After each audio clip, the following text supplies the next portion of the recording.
Hoy en Al Lío vamos a hablar de algo muy simple pero muy político, de dinero para vivir. En este país somos muchas las que trabajamos y no llegamos a fin de mes. Y también es mucha la gente que agota las prestaciones del Servicio Estatal de Empleo o que aún cobrándolas tampoco llega. Tenemos un sistema de ayudas que promete mucho pero que deja fuera a demasiadas personas. El ingreso mínimo vital, bien llamada la vital, se vendió como un escudo social, pero la realidad es que muchas personas no lo cobran, no llegan a él o se pierden en la burocracia. Y aquí vuelve una pregunta incómoda que tenemos que hacernos. ¿Y si el problema no es la gestión, sino el modelo? Hoy en Al Lío, como siempre, desde abajo y a la izquierda, hablamos con gente experta, militante y sindicalista para reflexionar, defender y exigir una renta básica universal garantizada para todo el mundo. Vamos al lío.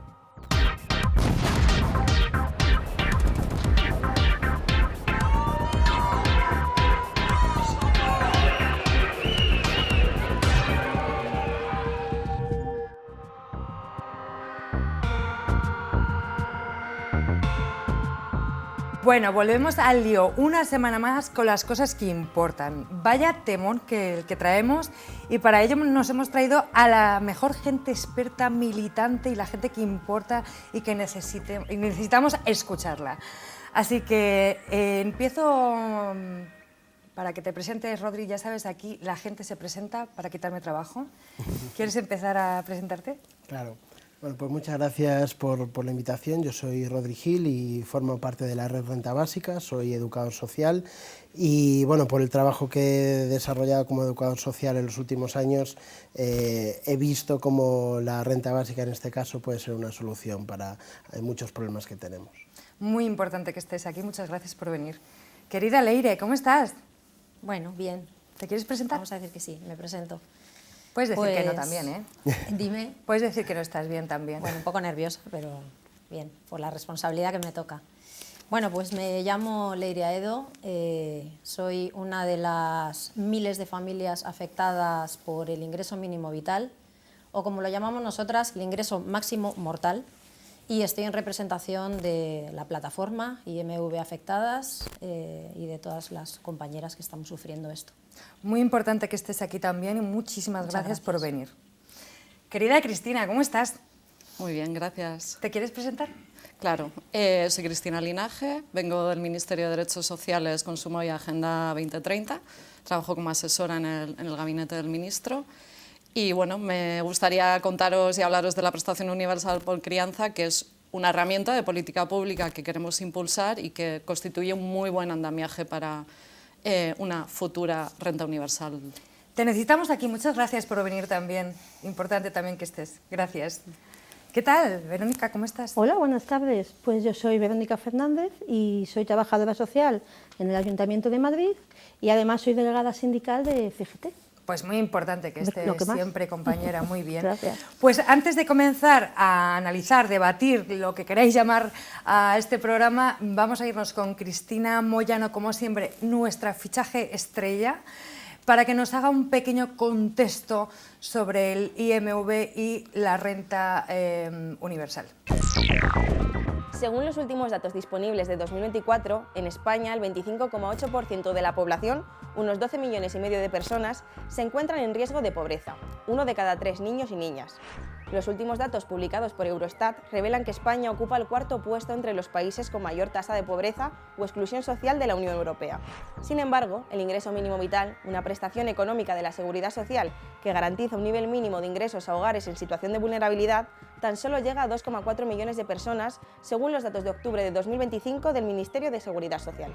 Muchas de las familias que perciben o han optado a esta prestación denuncian una serie de irregularidades ligadas a la excesiva burocratización para acceder a esta ayuda, como por ejemplo la discontinuidad de la prestación o el grave problema de los cobros indebidos. Ante estos problemas, desburocratizar estas ayudas y una universalización de las mismas puede ser la solución.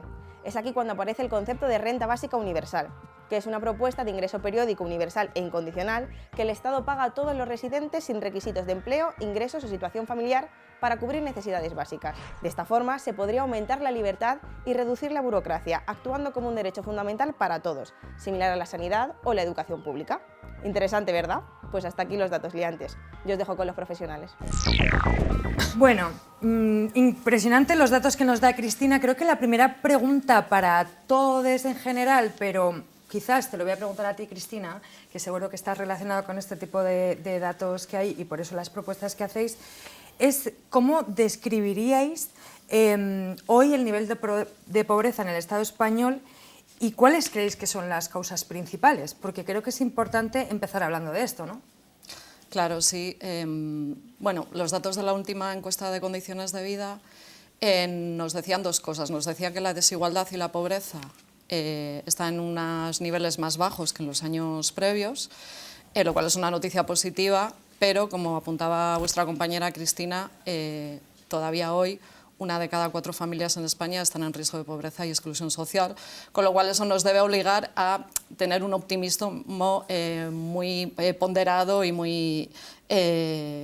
no tener una impresión de triunfalismo, ¿no? Respecto de la situación, por más que, como decía antes, en términos de comparativa con la situación hace 10 años, la situación es mejor.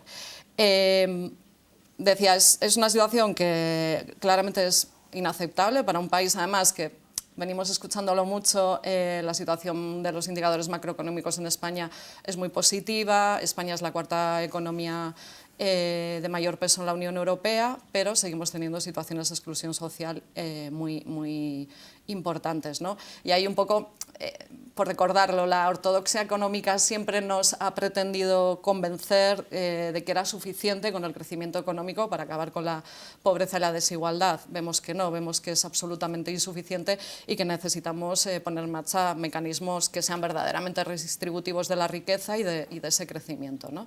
A través de una fiscalidad mucho más justa y progresiva. Pero bueno, más allá de, digamos, de ese primer dato de foto fija de cuál es la situación general en pobreza, creo que es importante que analicemos cuál es la situación para determinados colectivos o grupos de población, ¿no? Que profundicemos un poco en ese análisis. Y ahí tenemos una primera conclusión o un primer hallazgo, y es que en España ser mujer, vivir en una familia monoparental, haber nacido en un país distinto o en un país que no sea España o ser migrante. Ser migrante, sí. O tener hijos e hijas a cargo es un factor que dispara tu probabilidad de estar en situación de pobreza y desigualdad. Increíble. Los datos que nos da Cristina, ¿cómo lo traduciríais a vuestras vidas y a la vida de la gente? O sea, os hago la misma pregunta. ¿Cómo describiríais el nivel de pobreza ahora mismo en el Estado español? A ver, Leire, perdón. Como estamos hablando del IMV, me voy a centrar en esta prestación.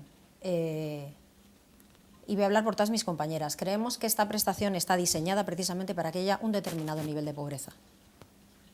Pero así tal cual os lo digo. Si nos ponemos a mirar la ley punto por punto, está diseñada para que haya un tope del que no podamos salir con esa prestación y, por lo tanto, mantenernos dentro de la pobreza. Este es el primer problema. O sea, no solo esa prestación, ¿no? Sino todas. Bueno, las prestaciones autonómicas no funcionan igual que el ingreso mínimo vital, funcionan muchísimo mejor que el ingreso mínimo vital. Para eso mis compañeros seguramente que podrán explicar más que yo, porque yo, a Dios gracias, nunca había cobrado ninguna prestación a nivel autonómico. He recibido el ingreso mínimo vital de oficio, sin yo haberla solicitado, además. Y el mayor problema que tiene esta prestación, además de estar diseñada para mantenernos a un porcentaje de la población en la pobreza, es que nos empobrece doblemente, porque está diseñado de forma que matemáticamente, y lo podemos demostrar, genera cobros indebidos. Por lo tanto, nos revictimiza y nos empobrece, nos hunde muchísimo más en la pobreza. Ese nombre de ingreso mínimo vital es, a su vez, un máximo que en el momento en que la economía real de las personas sobrepasa ese límite, se generan unos cobros indebidos. Estamos hablando de personas que estamos por debajo de unos umbrales de ingresos, que no tenemos capacidad de generar unos ahorros, porque si no, no estaríamos recibiendo el ingreso mínimo vital, para devolverle al Estado una deuda que el propio Estado nos genera con una prestación que está mal diseñada y que está mal implementada y que además se le añaden un montón de fallas y de errores administrativos. Es imprescindible que cuentes esto y después vamos a hablar exclusivamente de esta cuestión. Os hago la misma pregunta. ¿Cómo describiríais la pobreza o el nivel de pobreza que hay ahora mismo en el Estado español de forma militante, que vosotros seguramente vivéis en barrios? No os veo yo mucho a pinta de pijillos de serrano, si me permites intervenir de nuevo. O sea, vamos a volver a esto. O sea, Sí, el ingreso mínimo vital es el siguiente bloque. Vamos a dejar Vale. para poner también para que la gente que nos esté viendo vea un poco, hagamos un recorrido en este debate en el que empecemos a situarnos por qué vamos a hablar de esto, ¿no? Entonces, por eso hago esta pregunta para empezar. Rodri, ¿qué tal? Bueno, pues yo creo que la situación es muy preocupante teniendo en cuenta que estamos en la Europa del siglo XXI y que en un país como el Reino de España, pues que haya un 9% de la población española en carencia material severa y también social, que son aproximadamente 4,3 millones de personas, pues obviamente es muy preocupante, ¿no? Sobre todo en un contexto en el que estamos hablando de meter más dinero para armas, para conflictos bélicos, pero para algo que tiene una relativa solución fácil, obviamente no es por arte de magia, pero no se está haciendo todo lo que se debería hacer. Es cierto que el hecho de que se creara, como estábamos hablando ahora, el ingreso mínimo vital es mejor que no existiese una prestación a nivel estatal, pero sí que es cierto que hay demasiados errores en su diseño como para poder abordar el problema para el que se creó. Entonces, bueno, así por resumirlo, es muy preocupante que un país que efectivamente es la cuarta economía de Europa, que está creciendo a unos niveles a nivel macroeconómicos, pues que son bastante positivos, pues que no sea capaz de abordar esto cuando al final la solución es relativamente fácil. Camarada, ¿tú qué dices? Bueno, yo lo que veo son, como indicaba Leire, personas que se van cronificando con el tiempo, y yo creo que esta no es la idea original, pero la gente se acaba cronificando y ves las mismas personas como trabajadora social y lo intentan, y hay gente que sí que lo consigue, pero hay gente que está muy, muy cronificada. O sea, una de las cosas que se dice de la pobreza cuando se estudia y se analiza qué significa pobreza es que se hereda. O sea, esto es algo esencial que tenemos que saber. Es muy difícil romper el círculo. Es muy difícil romper el círculo. Ahora os preguntaría, ¿cuál sería, qué es exactamente el ingreso mínimo vital? Que sé que seguramente todo el mundo aquí lo tiene súper claro, pero igual hay gente que no lo sabe. ¿Y qué es una renta básica? O sea, ¿cuáles son las diferencias existenciales entre el ingreso mínimo vital que está actualmente vigente, es una prestación a nivel estatal, ¿verdad? ¿Y cuál sería la diferencia entre una renta básica universal? Creo que es necesaria. Leire, Cari, ¿quieres explicarnos qué es el ingreso mínimo vital? Bueno, me ha quedado pendiente decirte de antes que si habría que describir la pobreza de alguna manera, sí. Si habría que figurarla, personificarla, la pobreza tiene nombre de mujer y niños.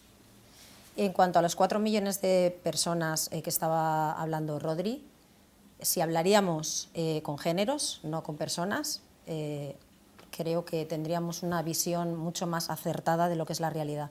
No somos 4 millones de personas, somos muy mayoritariamente mujeres y niños. Esa sería la descripción de pobreza en este país, probablemente en todo el planeta. En cuanto al ingreso mínimo vital, bueno, pues supuestamente es una prestación. Supuestamente digo porque no es una prestación, es un préstamo. Es un mal préstamo usurero, disfrazado de ayuda social que se da a personas que están por debajo de unos ingresos anuales y que acaba resultando en una deuda muy gorda. No estamos hablando de 500 euros, 1.000 euros, 2.000, 3.000, estamos hablando de hasta 40.000 euros de deuda a familias, madres de familias monomarentales, que además, por no poder pagarlo, se nos acaba cobrando cada vez que se nos reclama la deuda un 20% de recargo. Deudas que se acaban convirtiendo en más del doble. Deudas por las que nos llegan cartas que nos embargan nuestras casas. Ya no solamente nos endeudan a nosotros y a nuestros hijos, que esto es algo que quiero dejar muy claro y que quiero sacar a la luz, los menores de edad son deudores solidarios. en esta prestación, que no es una prestación, son deudores solidarios. Estamos hablando de un país, supuestamente del primer mundo, que ha puesto en marcha una prestación que en muchos casos se nos otorga sin haberla solicitado, de oficio, por la que nos genera una deuda en la que además los menores, sin ser personas con capacidad de obra en la sociedad, son deudores desde que son menores de edad. Tenemos menores fiscalizados y endeudados por el Estado que decía que les iba a sacar de la pobreza. Entonces, me estás diciendo que una prestación que es el ingreso mínimo vital no es una prestación, sino es un préstamo. Exactamente. Yo, si quieres, te explico matemáticamente por qué es un préstamo. Bueno, a mí y a todo el mundo que nos esté Pues viendo. os lo explico. Esta prestación se otorga de esta manera. Todo el mundo pensamos que cuando una persona va a pedir una ayuda se le tiene que demostrar cuál es su situación económica en ese momento, ¿no? Y entonces el Estado va a decir, pues sí, no tienes un duro, no tienes comida para llevarte a la boca, te vamos a dar una ayuda. Pues no, el ingreso mínimo vital se concede en base a la renta anual del año anterior, que no suele ser... no suele coincidir con la situación real de la persona durante ese año. Porque estamos hablando que la gran mayoría de los mortales de este país fluctuamos económicamente. Esta prestación sirve para gente, como estoy viendo en la imagen, que está en una pobreza estable, tienen una pobreza estable, no fluctúa su economía en sus años. Entonces, si hablamos de una prestación que se la van a conceder a una persona ahora, basándose en los ingresos del año pasado, ya de momento pueden pasar dos cosas. Una, que aun necesitándola no se le otorgue porque el año pasado, por ejemplo, estaba trabajando. O dos, que se le va a otorgar en función de unos ingresos que aparecían el año pasado y que no van a coincidir con su situación real. ¿Qué va a pasar al año siguiente cuando hagan una revisión de ese dinero que le estaban prestando? Porque estaban basándose en suponer una economía que no era la real. Que una de dos, o a la persona le va peor y le van a mantener la prestación o se la van a aumentar, o van a llegar los dichosos cobros indebidos. Y esto ocurre, si no es un año, es al siguiente y si no al siguiente. Y no podemos sostener cobros indebidos personas que estamos por debajo de unos ingresos. Es insostenible, no puede existir una prestación que genere esta inseguridad y este bloqueo en la vida de las personas. Está totalmente deshumanizada. Vale, las diferencias con una renta básica universal, ¿cuáles serían? Porque eso es necesario saberlo. Sí, básicamente estamos hablando de una renta condicionada frente a una renta incondicional, ¿no? El ingreso mínimo vital es una renta condicionada para la cual tienes que cumplir una serie de requisitos. Bueno, ha dicho que se las dan de oficio, ¿eh?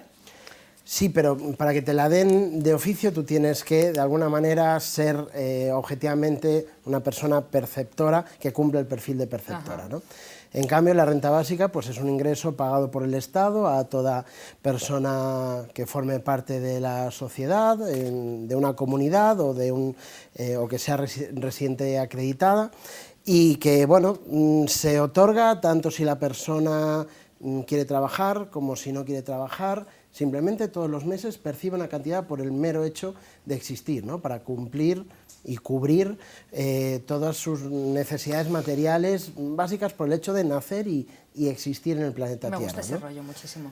Claro, entonces, bueno, sobre todo creo que lo fundamental es la concepción, ¿no? Al final las rentas condicionadas son ayudas ex post, que digamos que se le dan a la persona que ya ha, entre comillas, siempre fracasado socialmente, ¿no? Para las administraciones es eso, una persona que no ha sido capaz de salir adelante y entonces, bueno, pues le damos esta ayuda, ¿no? Al final, haciendo un símil, es como cuando alguien se cae y le ponemos una tirita cuando se ha caído y se ha fracturado 7 huesos, ¿no? Yeah. En cambio, la renta básica, al ser una ayuda ex ante, pues bueno, lo que hace es poner una barandilla para que nadie se caiga, ¿no? Al final nos da esa red de salvación para que en el caso de que nos quedemos sin trabajo, de que nos pase cualquier penuria a nivel económico, pues tengamos ese colchón que va a permitir... Sería una solución a todo lo que nos estaba contando Leire, con toda la problemática con ingreso mínimo vital, porque para empezar no habría que devolverlo. Efectivamente, así es. Verónica, ¿qué se te pasa por la cabeza cuando escuchas estas diferencias entre esta prestación que está ahora mismo en vigor y esta propuesta que solucionaría un montón de problemática. Pues como trabajadora social sería maravilloso, porque nos quitaría, perdón, nos quitaría, no, tengo, gracias. Nos quitaría mucha burocracia, nos quitaría mucho control, porque dicen, ¿tú estás para ayudar o estás para controlar? Pues a mí no me gusta controlar a la gente, a mí no me gusta andar persiguiendo si has ganado 7, 8 o 15. O sea, a mí me gusta intervenir contigo, que tú vengas al despacho porque quieres hacer un proceso, no porque me dices, es que he ganado 3 más que el mes pasado. Entonces nos quita esa parte de control, que para mí es maravillosa, y como delegada sindical es una fantasía. Que todo el mundo tenga un básico asegurado que te pueda también permitir pues plantarte de otra manera ante ciertas ofertas de empleo, por ejemplo. ¿Qué alternativas ves a esto? Quiero decir, cuando escuchas bueno, pues, y sabes perfectamente cuáles son las diferencias y las propuestas que hay encima de la mesa, ¿cómo te quedas? ¿Cuál es la propuesta? ¿Qué solución ves a esto? ¿O qué solución ves desde tu perspectiva como experta y, ¿sabes?, como sabiendo absolutamente todo el planteamiento? Bueno, Leire apuntaba muchos de los elementos que son importantes y que están impidiendo que el ingreso mínimo vital sea una herramienta mucho más, digamos, con mayor capacidad de abordar las situaciones de pobreza, ¿no? Esto que mencionaba, los cobros sobrevenidos, ha sido un problema bastante importante, y ella planteaba una cosa que es muy importante también en el caso del ingreso mínimo vital, es que es un instrumento que tiene muy poca capacidad de capturar las situaciones de pobreza sobrevenida, ¿no? Al final, las trayectorias vitales de las personas, laborales, incluso familiares de las personas, son cambiantes y son inestables. Entonces, si tú apuestas por prestaciones que tienen naturaleza universal, vas a tener una herramienta que de manera inmediata va a poder responder y va de alguna manera sostener a esa persona o a esa familia frente a una situación que le haya sobrevenido o que esté enquistada, ¿no? Dependiendo del caso, porque bueno, también como apuntaba la compañera, las situaciones de cronificación de la pobreza en España también son muy relevantes, y creo que también desde la política pública no hemos sido capaces de abordarlas, ¿no? Y el ejemplo paradigmático es el de la pobreza infantil. Al principio yo os daba como algunos elementos de evolución positiva de los indicadores de pobreza, pero hay uno que no está evolucionando de ninguna manera de forma positiva y está absolutamente enquistado, que es la pobreza que sufren los niños, niñas y los adolescentes, ¿no? Que al final es hablar de pobreza de las familias también, es hablar del coste de la crianza, que es un coste muy alto en España, que es cada vez más inasumible por muchos segmentos de la población, y sobre el que no ha habido instrumentos o no se han puesto en práctica instrumentos hasta la fecha que hayan sido verdaderamente eficaces en abordarlo, ¿no? Hay distintas prestaciones, pero todas ellas tienen un poco ese sesgo del que veníamos hablando de demuéstrame que estás en la miseria más absoluta, claro, que te ha ido mal, a cobrar, que lo necesitas, ¿no? Y es en términos de paradigma y de lógica, de concepto, como decía Rodrigo, es muy distinto a cómo hemos generado otros derechos de ciudadanía, el acceso a la sanidad, el acceso a la educación, las propias pensiones tienen una lógica mucho más universal, ¿no? Se da por hecho que tú, simplemente por el hecho de vivir en este país, tienes derecho a poder ir a un hospital. Bueno, en este caso el tratamiento es distinto, se está planteando que tú tienes que demostrarle a la administración que te está yendo mal y que no puedes alimentar a tus pobre hijos, de solemnidad, claro. y lo que repercute, supongo, también a nivel de autoestima y de poder, ¿no? Claro, sí, sí. De hecho, esta cuestión de la estigmatización es muy relevante y seguramente la compañera lo conocerá de manera más cercana, y es, por ejemplo, dentro del ingreso mínimo vital hay un instrumento que es el complemento, el CAPI, el complemento de ayuda a la infancia, que bueno, pues un poco se ha planteado como un instrumento, y originalmente se diseñó así, como una herramienta para luchar contra la pobreza infantil en España.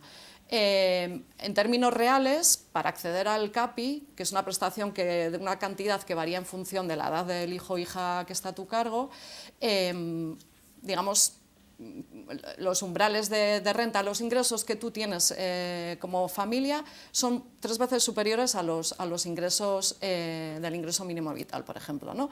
Lo cual podríamos decir, bueno, pues positivo, porque entonces puede llegar a más personas, puede llegar a más familias. ¿Qué pasa en la práctica? Que muy pocas personas lo piden.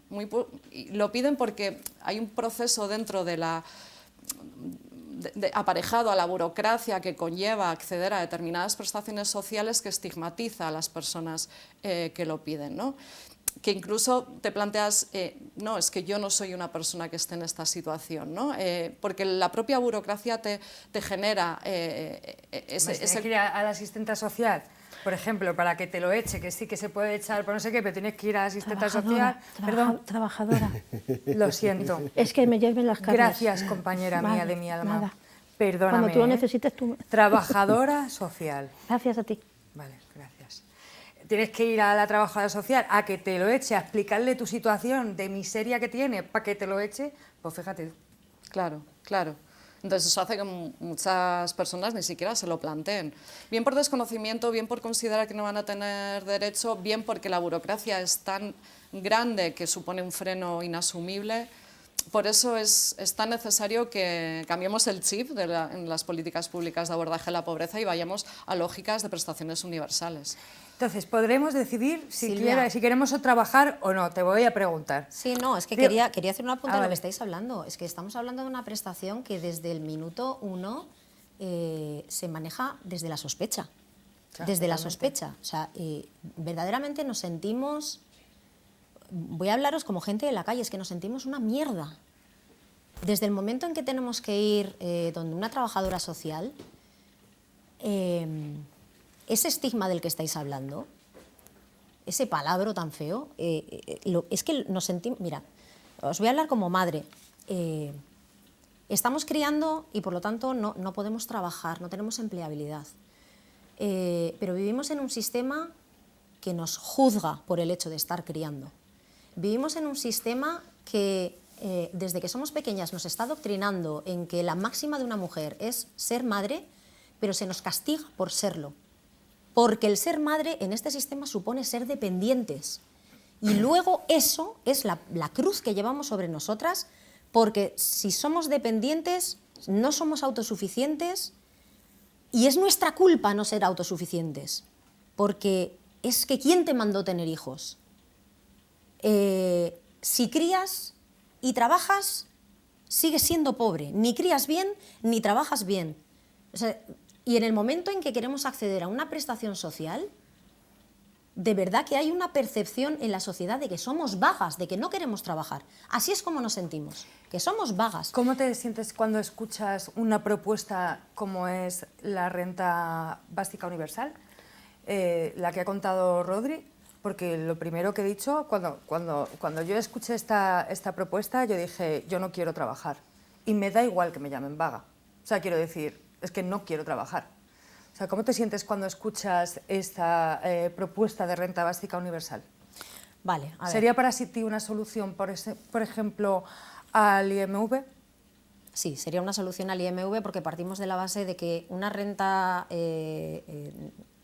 social como la que estamos hablando no parte de este juicio del estigma que estamos hablando, de la sospecha, del te estoy dando esto porque eres una especie de ser inútil que no vale para nada y para que no te mueras y para que el país no tenga estos índices de pobreza, te doy esto. O sea, es que el concepto que hay detrás de las personas que recibimos el ingreso mínimo vital no sería el mismo concepto, como estaba diciendo Cristina, yo no sé hablar como vosotros, pero no sería la misma concepción que cuando se dan por hecho derechos de acudir a un hospital o de recibir una pensión de viudedad, una pensión de jubilación. O sea, esos son derechos que están ya integrados en la sociedad como para gente de bien.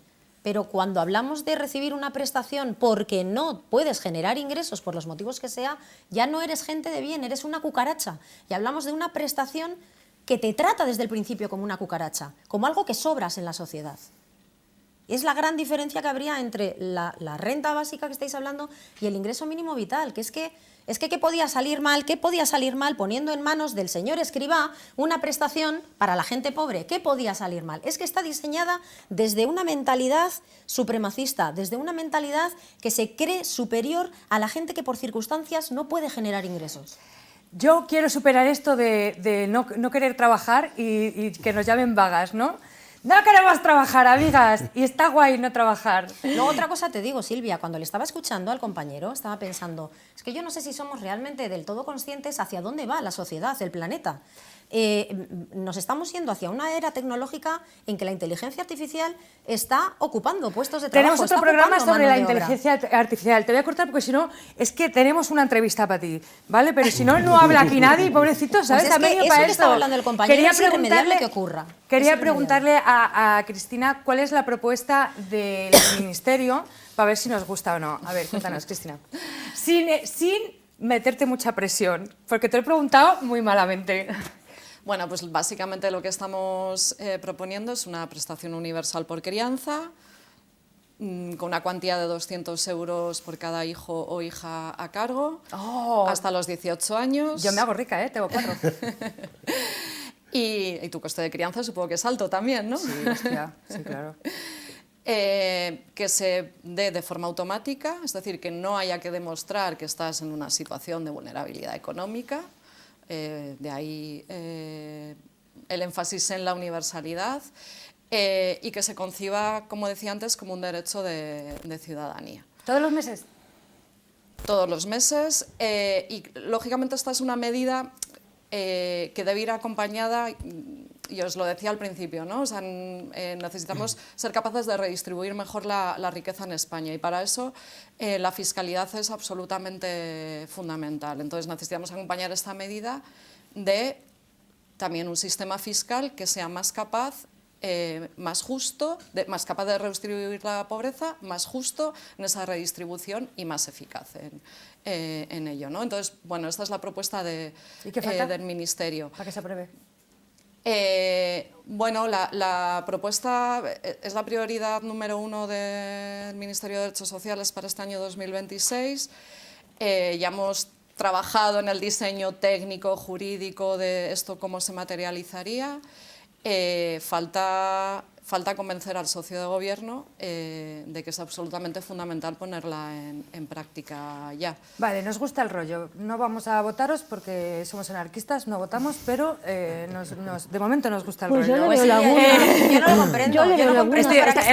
Era una broma, os lo juro. No Era una broma. No es eso. Yo le Es veo que no lagunas, comprendo para qué están inventando prestaciones nuevas sin resolver el problema que han generado con una prestación que han implementado que nos está hundiendo a las familias más pobres de la sociedad. ¿Me queréis explicar para qué inventáis cosas nuevas sin antes arreglar las que ya están? Creo que estos son competencias diferentes, pero que lo explique Cristina. Es Creo que que ella es misma una de las ha reconocido preguntas que son era... conscientes de los cobros indebidos. ¿Por qué no se está haciendo nada? Creo que... Estamos hundidas las familias. Estamos hundidas pensando en suicidarnos. ¿Por qué el gobierno no está haciendo nada? Ya sé que no es tu competencia, pero me da igual. Tú has reconocido que eres consciente del problema que hay con los cobros indebidos. ¿Por qué sigue el gobierno saliendo de manera triunfalista en la televisión, colgándose medallas con una prestación que no está cubriendo las necesidades de la gente y que de hecho nos está hundiendo todavía mucho más en la pobreza? Que estamos hablando de deudas escandalosas, que no estamos hablando de 3.000 euros, que estamos hablando de que se están saltando leyes, que estamos hablando de que a la gente que sigue cobrando el IMV no les están descontando un 30%, como dice la propia ley, les están descontando hasta un 70%,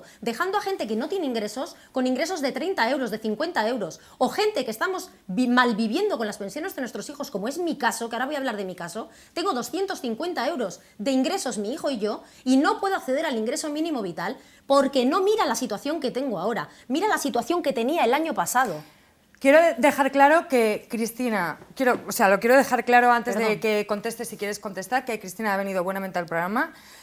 No seré yo quien defienda ningún partido, ya te digo, yo soy una anarca, no voy a votar a nadie, pero sí que es verdad que ha venido amablemente a contestar las competencias que tiene y era una de las preguntas que teníamos, que no hemos llegado a ella, para preguntar qué competencias tiene cada uno. Y sí, que quizás estamos todo el mundo siempre preguntándonos en plan, pero ¿por qué no sé quién no hace nada? ¿Por qué no sé quién no hace nada? Igual tienes que contestarnos a esta pregunta que la gente de a pie, de la calle, de aquí, del barrio, de mi vecina, no entiende por qué, por ejemplo, tu ministerio no hace nada y a lo mejor es que tú estás atada de pies y manos porque no sé, o sea, igual faltaría preguntarnos eso, ¿no?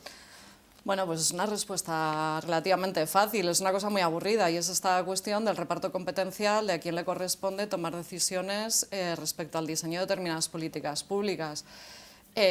Ojalá mi ministerio gestionara el ingreso mínimo vital y tuviéramos la capacidad de hacer un diseño, porque todas estas cuestiones que has mencionado están identificadas. Se es consciente, diría que hasta el propio Ministerio de Inclusión de alguna manera es consciente de algunas de ellas. A nosotras nos gustaría en derechos sociales que hubiera más voluntad a lo mejor de modificar determinados aspectos y requisitos que tiene ahora el ingreso mínimo vital. Y bueno, o sea, prueba de ello es que hace aproximadamente un año presentamos una proposición de ley.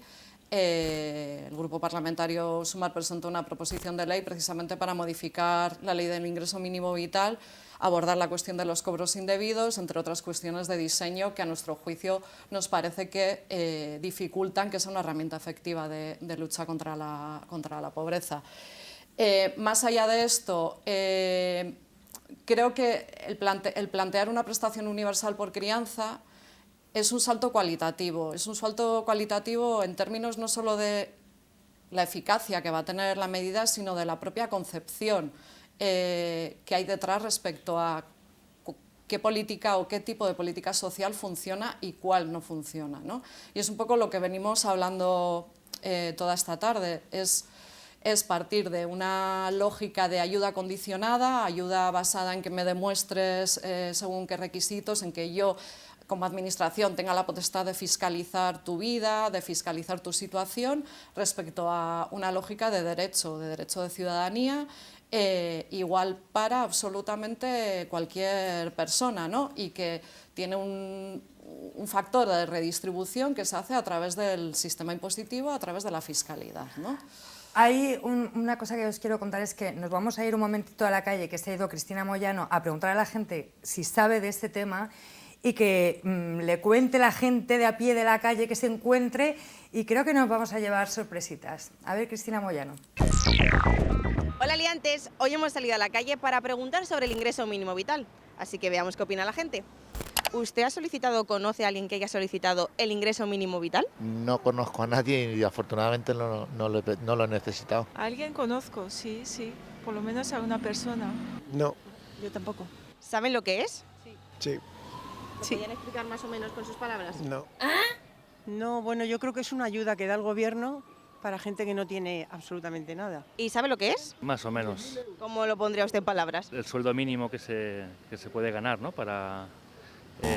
No, eso es el salario mínimo interprofesional. Esta es una ayuda que da la Seguridad Social para los hogares y las personas que no llegan a unos ingresos mínimos. Pueden que estén trabajando y aún así no lleguen o que no tengan ingresos de ningún tipo. Pues mira, yo lo necesito porque yo cobro muy mínimo, muy poco. ¿Usted lo ha solicitado? Sí, me lo concedieron en el 2021 o 2022. Me dijeron que había percibido unos ingresos indebidos de ellos y lo tenía que devolver. Estoy pagando unas 3.000 y pico de euros, como si me hubieran dado un crédito por error administrativo de ellos. Yo lo estuve cobrando el año pasado, este año ya estoy trabajando. Eso nos ha ayudado a mucha gente a salir adelante. ¿Y cómo fue la experiencia de solicitarlo? ¿Fue complejo? ¿Fue suficiente la ayuda que se le daba? Por mi situación en ese momento fue rápido. ¿Y la ayuda para usted fue suficiente? ¿Con eso pudo vivir? No, pero era una ayuda. Yo fui autónoma durante 12 años, tuve un negocio, no me pertenece nada de ayuda porque me dicen que no tengo hijos a cargo. ¿Qué opina sobre esta ayuda?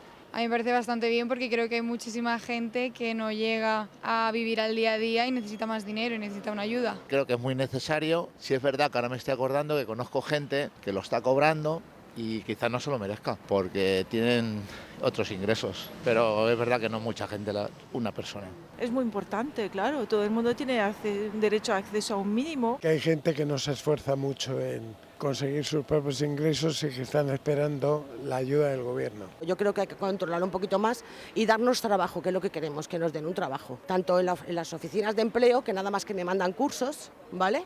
Y yo quiero un trabajo, tengo 61 años. Mi opinión sería que deben crear más puestos de trabajo, no tanta ayuda. Quien la necesite me parece fenomenal. ¿Le parece bien que exista esta ayuda? Porque damos mucho dinero a la seguridad social para que ayude a los necesitados. ¿Y ustedes, si perdiesen el trabajo y los ahorros, piensan que con 734 euros al mes podrían mantener su dignidad? No, ni con 3.000, tal y como está la vida de cara, tampoco. Con 700 al mes te da para estar en las terrazas y pagar cervezas caras, pero no para tener un futuro de vida. ¿Pero usted cree que con 730 euros podría pagar el alquiler, la luz, el agua y el gas? Ni con 3.000. Bueno, mi amor, como está el costo de la vida, yo creo que no se puede. En Madrid no.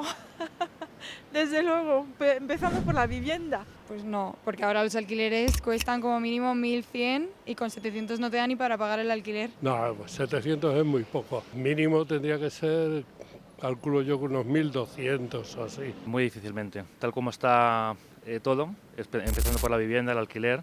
Por supuesto que no, lo que pasa que yo, bueno, en su época estuve trabajando y yo he ahorrado mi dinero, claro, por supuesto. Pero claro, ya de donde no se mete y se saca, pues se acaba todo. Ahora mismo estoy en la ruina. Por lo menos a mí me ayudaría a pagar mi casa, mi piso. Es una ayuda. Estando la vida como está a día de hoy es imposible que sobrevivan. Hay que pagar una renta mínimo de 600. Si vive solo son luz, agua. ¿Cuánto piensa usted que tendría que ser lo mínimo? 1.000, 1.200. ¿Cuántas personas piensa usted aquí en España que tienen esta ayuda? No creo que mucho.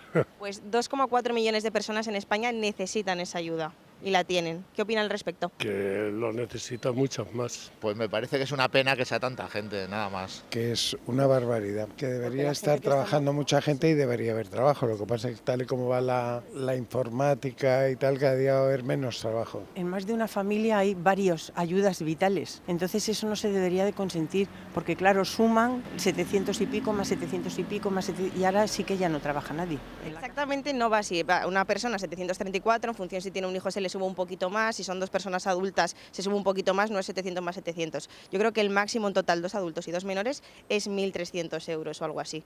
Pero si se retirasen estas ayudas a las personas, ¿qué piensan que se tendría que hacer con ellas? Porque pasarían a tener 0 ingresos. Es un desastre. Un desastre Pues, total. Que me parece bien. Yo creo que cuando alguien solicita una ayuda es porque le hace falta. Pues yo creo que se tendrían que subir los sueldos, que el sueldo mínimo tendría que ser muchísimo más alto y a lo mejor bajar los alquileres y, no sé, los impuestos. Yo creo que son más las que lo necesitan y no se lo conceden. Por una parte es preocupante, ¿no?, el número, me parece muy excesivo, y por otra parte seguramente hay mucha gente que no puede optar a esta ayuda, que seguramente también la necesite, ¿no? Pues bueno, liantes, hasta aquí las respuestas. Ojalá nadie tuviese que solicitar esta ayuda, pero por el momento parece que hay que ampliarla. Así que nada, nos vemos el programa que viene. Chao.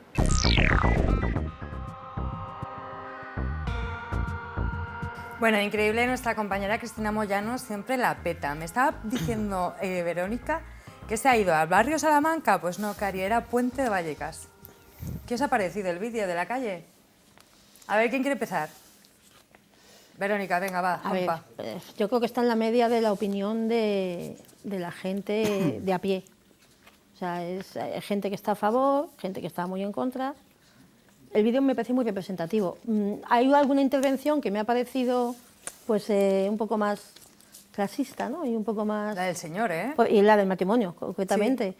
Pero el resto estaban un poco en la media del sentir, yo creo, común de la ciudadanía. Rodri, ¿crees que en Galicia pasaría lo mismo? Sí, seguramente, porque al final, bueno, hay un desconocimiento sobre todo este tipo de prestaciones, también porque la pobreza es un fenómeno invisibilizado. Entonces, realmente la gente no sabe muy bien si la gente cobra prestaciones, cuánto se cobra, cuánta gente hay en situación de pobreza en este país. Entonces, bueno, pues cuando no tienes mucha información, o bien tiras de clichés, o directamente, pues también en función de cómo sea tu pensamiento o tu ideología, pues bueno, vas contra él, ¿no?, como podíamos escuchar.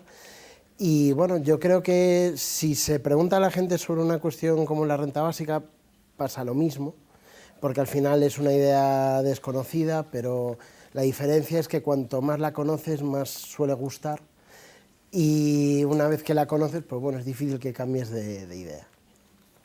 Cristina, ¿cómo has visto la calle? Puente Vallecas, ¿eh? ¿Qué te parece? Bueno, pues bastante representativo, entiendo que del sentir social, ¿no? Con su diversidad, con concepciones, bueno, que algunas están bastante ancladas en el imaginario de las personas, como que si hubiera trabajo se resolverían todos los problemas de la pobreza. Luego también, bueno, me quiero quedar con que gran parte de la población afirmaba que si alguien necesita un apoyo económico, pues que tiene derecho a él, ¿no? Entonces, bueno, me quiero quedar con esas afirmaciones. Bien, positiva siempre. Leire, ¿han dicho lo de los cobros indebidos y todo? Sí, sí, sí. Poca me parece la que ha salido. Sí. Teniendo en cuenta que los datos son bastante más alarmantes de lo que se reconoce desde el Gobierno. ¿Cómo has visto la calle? Bueno, pues creo que hay mucho prejuicio y mucha ignorancia. Muchas veces pienso en si existiría eso del karma, que creo que no. Porque si así fuera, mucha más gente tendría que comer más mierda para cerrar un poco más la boca. Oh, buena frase, ¿eh? Hay poca empatía, entonces. Muy poca empatía, sí. Quería haceros una pregunta que me parece importante, porque cuando empiezas a saber esto de la renta básica universal, creo que los fachas y tal como que empiezan a fliparlo un poco, ¿no?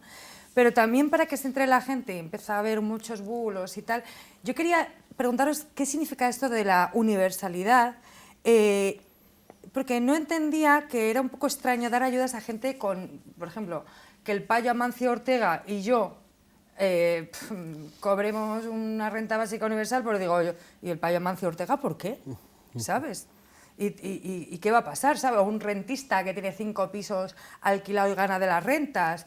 No sé, los recursos públicos también no son limitados. O sea, como que creo que esto hay que explicarlo, ¿no? Sí. Bueno, es cierto que Amancio Ortega va a cobrar la renta básica igual que la vas a cobrar tú. Me siento como medio guay también, ¿eh? Exacto, te pone ahí un caché. Pero también es cierto que Amancio Ortega va a pagar muchísimos más impuestos de los que está pagando. Y va a financiar muchísimas más rentas básicas. O sea que luego con la renta, ¿no? Claro, Con realmente, los claro, para poder financiar la renta básica lo que hay que hacer es una reforma fiscal muy ambiciosa. Los estudios que se han hecho, que los han hecho 3 doctores en economía, Jordi Arcarons, Lluís Torrens y Daniel Raventós, hablan de que haciendo una reforma del IRPF sale ganando el 80% de la población y sale perdiendo el 20% más rico. Eso no quiere decir que vayan a dejar de ser ricos, pero van a pagar muchísimos más impuestos de los que pagan ahora. Entonces, realmente estamos hablando de que sería una redistribución real de la renta, ¿no? ¿Y qué pasa si la gente no quiere trabajar? Pues no pasaría nada. Ahí la cuestión es que muchas veces tenemos esta idea de que seguramente que con una renta básica nadie va a querer trabajar, ¿no? Yo no. Lo siento, compis de la CGT, quiero mucho este programa, pero igual... Y eso está bien, y de hecho creo que es muy importante que un sindicato, y creo que hay que agradecérselo a la CGT que está abriendo este debate, porque no hay muchos sindicatos que hayan abierto este melón, algunos de hecho no ven la renta básica como una idea deseable, y claro, a mí la verdad que me sorprende, ¿no? Porque al final tú lo que quieres, se supone, es el bienestar de tus compañeros y compañeras, ¿no? Al final que tengas mayor poder de negociación ante el empleador, y la renta básica sería una herramienta, ¿no? Al final esta idea, esta concepción del trabajismo, ¿no? Como la única forma de dignificar a la persona, hace que muchos sindicatos, y sobre todo los que más poder tienen en el Estado español, no apuesten por esta idea que no solo nos daría más derechos laborales, sino que sobre todo permitiría, pues al final eso, que la persona si no quiere trabajar o no puede trabajar, pues que no se vean en la situación de pues tener que acabar cobrando cualquier cosa o sin cobrar nada, ¿no? Entonces, es muy importante también que se abra este debate de hacia dónde queremos ir. O sea, la renta básica nos da el tiempo para poder pensar, pararnos un momento y decir, vale, ¿qué quiero hacer con mi vida? Porque trabajo hay mucho, o sea, hay varios tipos de trabajo, ¿no? Está el empleo, pero después tenemos el trabajo de cuidados, el trabajo doméstico, además, obviamente, muy marcado en lo que es la feminización, ¿no? Entonces, realmente tenemos que abrir ese debate y los sindicatos juegan un papel muy relevante, ¿no? De hacia dónde queremos ir, y antes lo comentaba también Leire, ¿no? O sea, la automatización de los procesos, la IA, está haciendo que muchísima gente se quede sin trabajo. Y aquí ya no se va a dar digamos, un reemplazo de X trabajos por otros. Esos trabajos dejan de existir y hay que darle una solución a la gente, ¿no? Incluso si lo vemos desde el punto de vista capitalista, yo si fuera aquí el señor capitalismo, querría garantizar a todo el mundo unos ingresos para que puedan seguir consumiendo. Pues si nadie puede consumir, mi sistema se va al garete. Se le has liado el capitalismo, ¿eh? Exactamente, y mira que yo no soy muy amigo del capitalismo como tal. Sí, pero bueno, vivimos así. Exactamente. Eso te ibas a poner yo, Silvia, cuando has dicho que tú no querrías trabajar. Estamos hablando de una renta básica que te iba a cubrir las necesidades vitales, pero nos hemos desarrollado, nos hemos educado en un capitalismo consumista. Además de que el ser humano necesita sentirse útil, porque si no se genera un vacío existencial tremendo. Por lo tanto, sí que es verdad que ahora podemos tener la idea de que, ostras, a mí si me dan una paguita, que es como les encanta llamarles a los ignorantes y a los fachas a las ayudas sociales, no iba a trabajar, pero yo de verdad que creo que después en la práctica no iba a ser lo que iba a suceder socialmente. Creo que la diferencia está precisamente en que no es que no trabajaría, sino en el momento que la gente no se dejaría explotar. Y eso y decirlo, decir no quiero trabajar aquí, para mí es como un poquito de echarle para a los ahí le has dado fachas. en el clavo. Por un lado sí que es verdad que te ibas a poder dar la oportunidad de criar sin tener que duplicarte como una superwoman.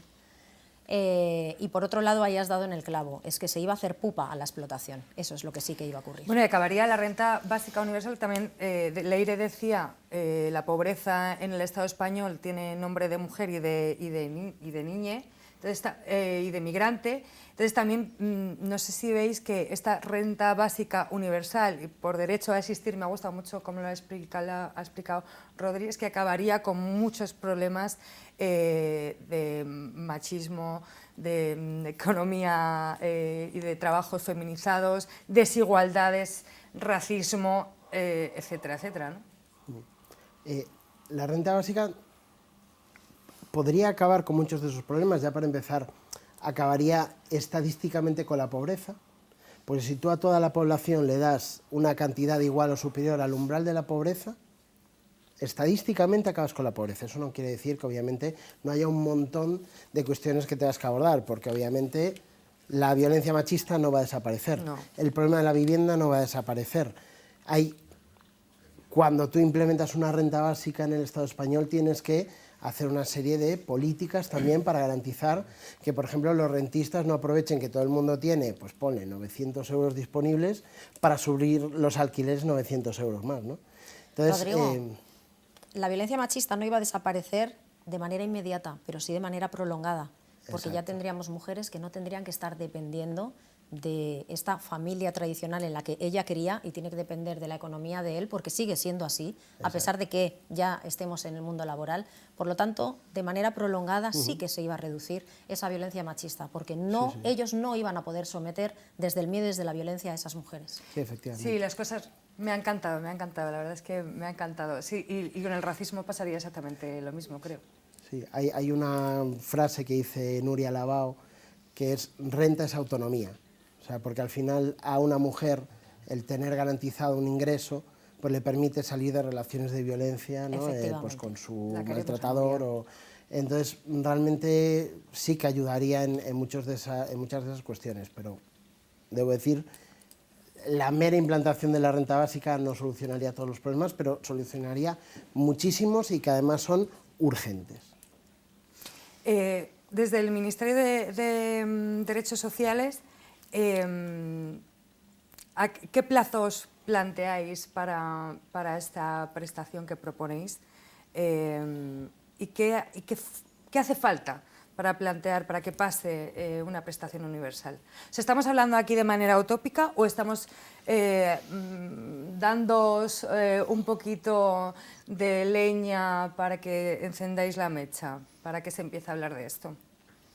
Sí, claro. Yo creo que todos estos debates sobre la universalidad, sobre prestaciones universales y demás ayudan o empujan hacia esa medida que os he presentado hoy de la prestación universal por por crianza. Antes de darte idea de plazos y demás, sí quería como volver a una cosa que mencionaba Rodrigo, que creo que es muy importante, ¿no? Respecto a esta pregunta que tú hacías de, bueno, de repente el CEO de una gran empresa o alguien con mucho patrimonio va a recibir también, bueno, una prestación universal por crianza, o si tiene hijos o hijas, o una renta universal. Porque creo que esto, de alguna manera también desde la izquierda, a veces ha supuesto como una dificultad de entender, digamos, esta lógica de alguien que tiene mucho dinero no necesita ayuda, ¿no? Y creo que ahí tenemos que ser conscientes de que, al menos en lo que tiene que ver con las prestaciones de apoyo a la crianza, ahora mismo, digamos, el diseño que tenemos en la parte más fiscal, las deducciones, esto que se llama técnicamente el mínimo por descendientes, a quien está beneficiando de manera evidentes a las clases medias y sobre todo a las clases altas. No así, no estamos llegando al grupo de población de menor renta, en muchos casos porque ni siquiera hacen la declaración de la renta. Entonces, esta deducción que podrían tener no se están beneficiando, ¿no? Entonces, por eso es tan importante lo que apuntaba Rodrigo antes, ¿no? O sea, necesitamos una reforma fiscal, necesitamos acompañar todas estas medidas de universalidad de una fiscalidad que verdaderamente sea progresiva y justa para financiar las políticas públicas. Respecto a plazos, os decía antes, para el Ministerio es prioritario, es la medida prioritaria este año 2026, el trabajo está hecho. Tenemos evidencia, no solo la evidencia de un montón de informes de personas expertas y demás, tenemos consenso de la sociedad civil que lleva años empujando esta medida, tenemos también la experiencia de los países del entorno europeo que en su mayoría han puesto en práctica esta medida y han sido capaces de reducir sus índices de pobreza infantil de manera muy drástica y muy rápida, ¿no? Entonces, bueno, pues te diría que falta, como decía antes, que el socio de gobierno se convenza de que esta es la mejor medida y la medida más eficaz para acabar con la pobreza infantil. Pedro Sánchez. Verónica, te quería preguntar a ti. Perdona, no, espera. ¿Y el resto de pobreza? Quienes no críen no tendrían derecho, entiendo, a ningún tipo de renta. O sea, ¿esta renta sería como un inicio para luego avanzar hacia la universalidad? Claro. ¿O os conformáis con dejar una crianza y quien no críe, pues se siente? No, lógicamente... Perdona, me he puesto a preguntar yo. Está muy bien, estás como presentadora, me gusta mucho. No, lógicamente es un inicio para ir avanzando en políticas de abordaje de las situaciones de pobreza más universales, ¿no? Lo vemos como un primer paso, construye un buen andamiaje para ir hacia medidas estructurales como una renta básica universal. ¿Y a quién se concedería? ¿Progenitor, mujer, hombre, madre, padre? ¿Dices la prestación Claro, universal por sí. crianza? A la unidad de convivencia. O sea, ¿Y si no conviven? Bueno, eso hay custodias compartidas, o sea, la sociedad es muy dinámica. Claro, eso y hay un montón de circunstancias que espero que contempléis. Claro, eso se entraría en cuestiones de diseño muy precisas, que no sé si tenemos tiempo de abordarlas. Bueno, el diseño tiene una primera parte que es bueno, una deducción, extender la deducción de maternidad que ahora mismo existe hasta un tramo de edad superior, después hacer una pasarela automática a otras prestaciones, eso podría ser un posible diseño, o otro a través de las desgravaciones que se hacen en el IRPF, ¿no? Entonces, obviamente, ese diseño tiene que contemplar situaciones donde, digamos, hay una separación en la unidad de convivencia y entonces hay un padre, una madre o dos madres o dos padres que comparten la custodia de sus hijos e hijas. Bueno, eso, lógicamente, se trataría de garantizar ese derecho para todos quienes asumen las tareas y las responsabilidades de la crianza. Esperemos que nos sirva para que haya algunas personas que se eviten pagar pensiones, porque como ya se está cobrando, no sé si sabes por dónde voy, ¿no? Que algunas personas lo usen como excusa para inhibirse de pagar sus correspondientes pensiones de alimentos. Es que le veo muchas lagunas, lo siento. Bueno, si a mí este momento, me ha encantado este momento que Verónica, versión presentadora, no, yo cuanto menos trabaje mejor, así que me parece súper bien todo. Me voy a mi día a día y me veo a la gente llegando al despacho y digo, le veo lagunas. ¿Tú te refieres a las pensiones alimenticias de los padres separados? Es que como ya te están quitando tal, te están dando tal, pues ya no te lo pago yo, y dices... Pues qué bien. Esto es muy fuerte. No sé si Cristina te quiere contestar a esto, pero legalmente, ahora mismo de oficio, y te lo digo porque tengo este caso reciente y muy cercano, de oficio un fiscal, aunque se quede sin nada el progenitor, la progenitora, en este caso progenitor casi siempre, se le embarga absolutamente todo para que se pague. Y lo hace de oficio. ¿Y Es quién fuerte, llega a ese...? Porque eso cuesta un dinero. ¿El qué?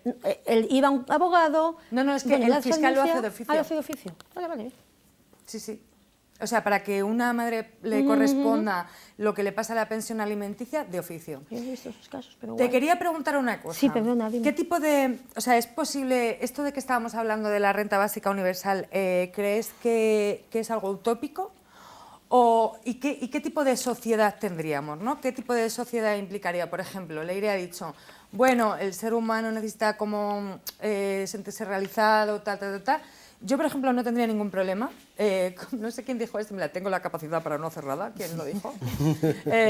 Pues yo tengo la capacidad como para no hacer nada. Pero a lo mejor me dedicaría, yo qué sé, a ver mariposas. Bien. ¿Y la pregunta? ¿Qué tipo de sociedad tendríamos? Y si ves utópico el que se implemente una renta básica universal. A ver, yo creo que a la patronal no le interesa. Porque no le interesa tener personas libres que te puedan decir que no a este, como decía antes, no a este contrato, no a estas circunstancias, no tengo miedo de hacer una huelga porque tengo un respaldo, porque mis hijos o yo vamos a comer mañana, tengo un techo donde...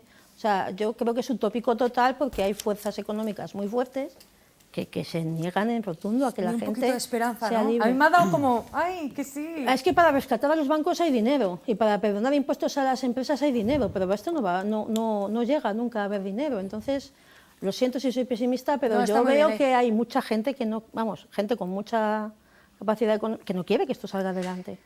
No nos lo van a luchar. ¿Cómo te cambiaría a ti la vida? Nos va a tocar lucharlo. Estaba pensando, Silvia, en lo que estabas diciendo de no voy a hacer nada. No, es que claro, tengo 4 hijos, claro que voy a hacer cosas. Ahí va a entrar, eso te iba a decir. Digo, flipando qué triste concepto tenemos las mujeres que llevamos toda la historia de la humanidad sustentando los cuidados y ni siquiera nosotros lo ponemos en valor. Qué triste, ¿no? No hacer nada, con 4 hijos que tienes, la casa, la compra, la plancha, la comida, limpia la cocina 2-3 veces al día, los bocadillos, estate pendiente. La carga mental que ejercemos las mujeres, que no es solamente ejecuta, sino planifica todo lo que tienes que ejecutar. Es que ya solamente eso tiene un valor económico en la sociedad. Date cuenta que si tú faltas en tu familia, van a tener que contratar a alguien que supla tu labor y la van a pagar. O sea, partimos de la base de que ya estarías recibiendo una renta básica por una labor que sí estás haciendo, Cristina. Silvia, la estás haciendo. Yo la quiero. ¿Cómo cambiaría tu vida? La mía cambiaría un montón. ¿Cómo cambiaría Mira, la tuya? la mía, así ya por de pronto, cambiaría en cuanto a que no sentiría que he recibido algo que no merezco y por lo que encima me ha endeudado el Estado, sino que sentiría que realmente se valora el hecho de que me he tirado 17 años de mi vida criando con todas las consecuencias que eso ahora supone. Que soy una mujer válida, creo que inteligente, por tonta no me tengo y no encuentro trabajo. Me sentiría un ser con derecho a existir. Así me sentiría, un ser con derecho a existir, cosa que ahora no lo siento, Silvia. Hay que pelearlo, ¿eh? Hay que pelear esto. Rodri, ¿qué sociedad tendríamos? ¿Tú harías cosas?